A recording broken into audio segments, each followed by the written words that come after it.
Hello YouTube, Mark here. Welcome back to another video on the Bible. This week the video is about Moses and the Exodus. This video will be mostly focused on Moses and his lifetime because we could spend a whole 20 minutes talking about both, but we are going to talk a little bit about both. So we're going to first we're going to talk about Moses, and then we're going to talk a little bit about the Exodus and its journey.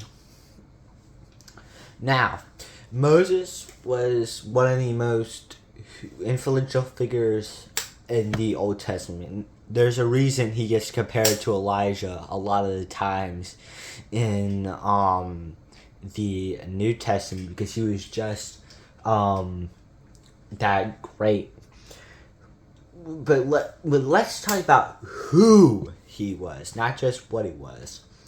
So he was the one who brought the Egyptians out of slavery.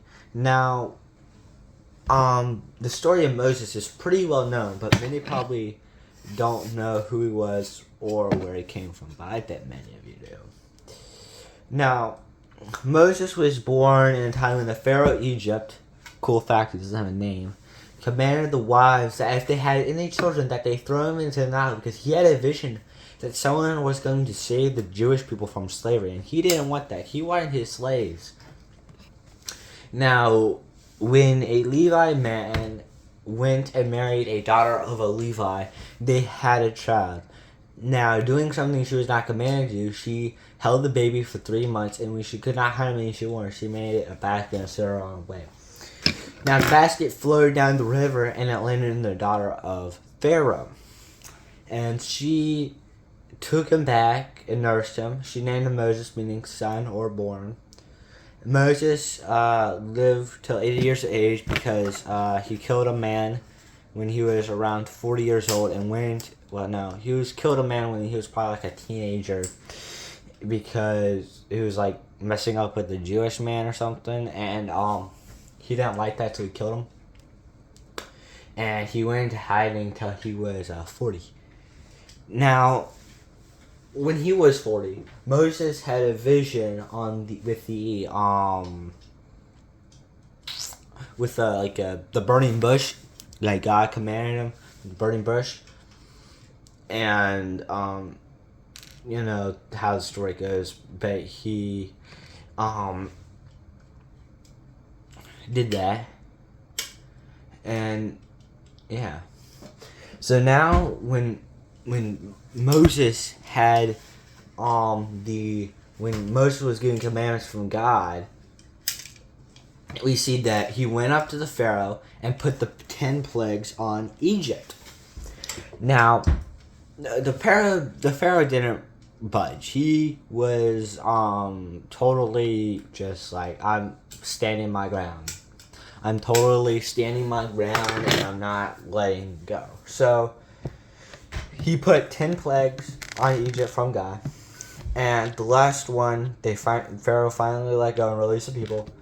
Now the story continues to the Red Sea where the Hebrew people were trapped. Now Moses, this is one of my favorite parts in the Bible. Now Moses raised his staff and hit it on the ground, splitting the waters of the Red Sea.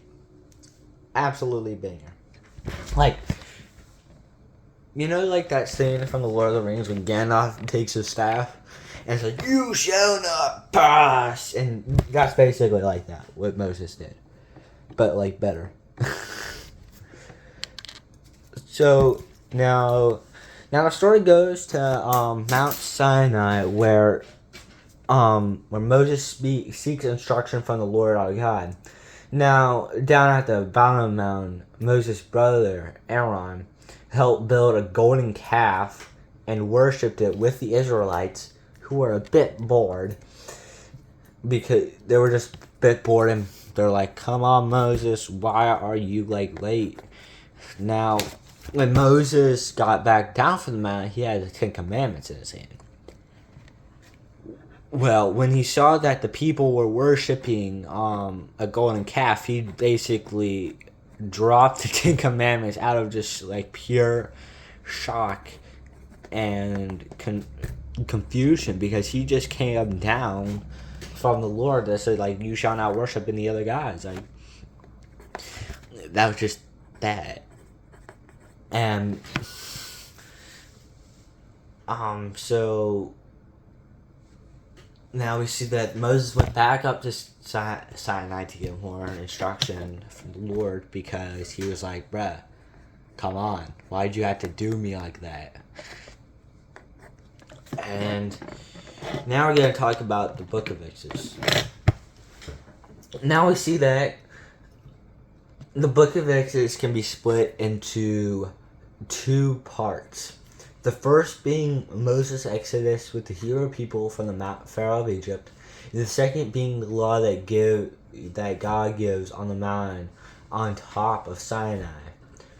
Cool fact, the word Exodus, according to the Merriam-Webster Dictionary, a mass deportation. So the word Exodus literally means exodus from the Pharaoh. Pretty cool.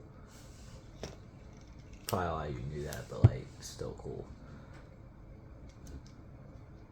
But okay, so we see that the second part of the book is actually straight into the book of Leviticus. Now, the book of Leviticus is boring, and it talks a lot about building tabernacles, and like what foods we should be eating, like what foods are like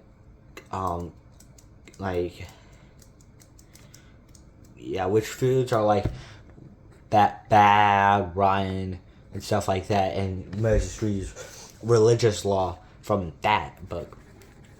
And the book of Numbers continues on the book of Leviticus, but it soon starts on that, but that's not the video topic. But yeah, the Exodus kind of continues to the book of Deuteronomy, when Moses is giving instruction about the promised land. Now, we can see that the Exodus is one of the most important books of the Bible, because it sets up the defining story after Genesis to continue the story, because without Exodus, the story would just be incomplete. Same with all the other books of the Bible. And the story would just be incomplete, because you would be like, okay, what happened to the Pharaoh? And then, like a book later, you'd be like, who is this Moses guy? Why is he giving laws? So we see that this continues all the way through the New Testament, that when Jesus came and abolished the law. So, and when the Pharisees were like, bruh, you're not following the law, why are you not doing this? So yeah. But yeah, that's really it for the video today. Hope you have a good one, and see you tomorrow.